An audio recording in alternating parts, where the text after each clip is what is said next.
আসসালামু আলাইকুম। সহজ ভিডি রান্না চ্যানেলে সবাইকে স্বাগতম। আজ শেয়ার করব আপনাদের সঙ্গে চিংড়ি শুটকি দিয়ে লতি রান্না। লতি রান্না অ্যাকচুয়ালি এমনি চিংড়ি মাছ দিয়েই করা হয় সচরাচর। আজ আমি আপনাদের সঙ্গে শেয়ার করব শুটকি চিংড়ি দিয়ে কিভাবে করতে হয়। আর লতিটা স্পেশালি ছোট বড় সবারই খাওয়া উচিত, কারণ লতিতে প্রচুর পরিমাণে আয়রন রয়েছে। সো এটা খেলে একটা মানুষের আয়রনের যে ঘাটতিটা আছে এইটা খুব সহজে পূরণ হয়ে যায়। আমি আপনাদের খুব সহজভাবে দেখানোর চেষ্টা করেছি, আশা করি ভালো লাগবে।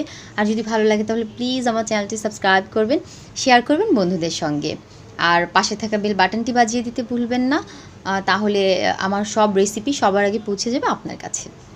এর জন্য যা করতে হচ্ছে, আমি প্রথমে নিয়েছি 100 গ্রাম পরিমাণ চিংড়ি শুটকি। এটাকে আমি ক্লিন করে নিব। কিভাবে ক্লিন করছি আপনাদের দেখাচ্ছি। আমি প্রথমে 1 কাপ পরিমাণ গরম পানি দিয়ে এটাকে ভিজিয়ে রাখবো, এবং কিছুক্ষণ ভিজিয়ে রাখার পর খুব ভালো করে কচলে কচলে এটাকে ধুতে হবে 2-3 বার করে পানি দিয়ে, কারণ এর ভেতরে যে ময়লা থাকে, বালি থাকে, যেন এগুলো বের হয়ে যায়। এর জন্য 3-4 বার করে গরম পানি দিয়ে আগে কিছুক্ষণ ভিজিয়ে রেখে ধুতে হবে, তারপরে ঠান্ডা পানি দিয়ে ধুতে হবে। এই পর্যায়ে আমাদের মাছটা একদম ক্লিন হয়ে গেছে, আপনারা দেখতেই পাচ্ছেন আগের থেকে অনেকটা পরিষ্কার এবং সাদা হয়ে গেছে। যখন এরকম হয়ে যাবে তখন এটাকে রেখে দিব। এরপর আমি এখানে নিয়েছি 500 গ্রাম পরিমাণ লতি। এটাকে আমি পরিষ্কার করে নিয়েছি, পরিষ্কার করে ধুয়ে নিয়েছি।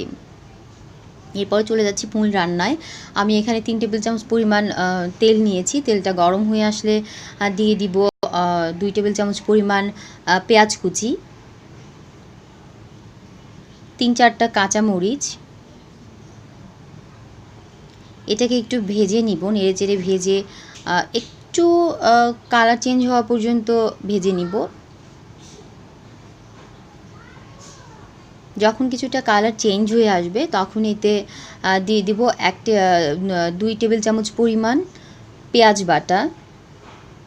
পেঁয়াজ বাটাটা দেওয়ার চেষ্টা করবেন, তাহলে লতিতে খুব সুন্দর একটা গ্রেভিনেস চলে আসবে। এরপরে দিয়ে দেবো এক চা চামচ পরিমাণ আদা বাটা, 1 চা চামচ পরিমাণ রসুন বাটা।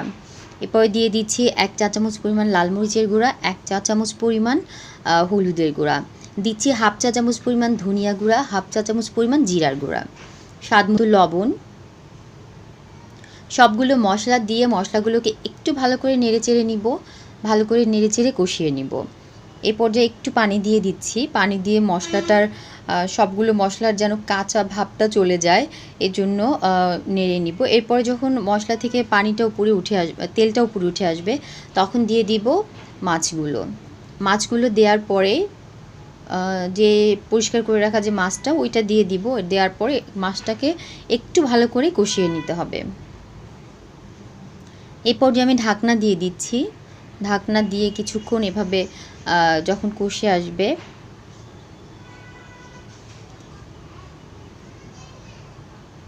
তখন দিয়ে দিব লতি, কেটে পরিষ্কার করে রাখা সেই লতি।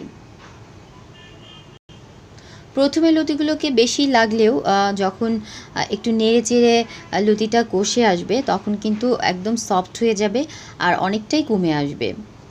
এভাবে একটু নেড়ে চেড়ে দিতে হবে হালকা হাতে। এভাবে একটু নেড়ে চেড়ে ভালো করে পুরো লতিটার সঙ্গে মশলা মাছ মাখিয়ে দেওয়ার পর আমি ঢেকে দিয়ে মিডিয়াম আঁচে, এই সময় চুলার আঁচটা হাইতে রাখা যাবে না, মিডিয়াম আঁচে 10 মিনিট এভাবে রান্না করব। 10 মিনিট রান্না করার পরে যখন এর যে গায়ের যে পানিটা থাকে, পানিটা যখন একদম শুকিয়ে আসবে তখন একে স্টিমে রাখার মতো রাখতে হবে, একদম লো ফ্লেমে রেখে আরও 20 মিনিট রান্না করতে হবে।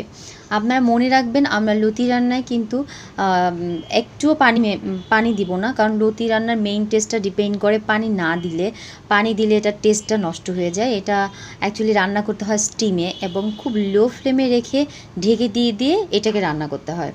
আমি ঢেকে দিয়ে যতবার পর্যন্ত লতিটা সিদ্ধ না হয়ে যাচ্ছে ততক্ষণ পর্যন্ত ওই লো ফ্লেমে রেখেই একদম স্টিমে রান্না করার মতো রান্না করে নিব। এ পর্যায়ে লতিটা ভেতর থেকে সিদ্ধ হয়ে আসবে, কিন্তু গলে যাবে না। আর পানি দিলে এটা গলে যায় এবং টেস্টটা নষ্ট হয়ে যায়। এ পর্যায়ে আমার লতিটা অলরেডি রান্না হয়ে গেছে, দেখতেই পাচ্ছেন।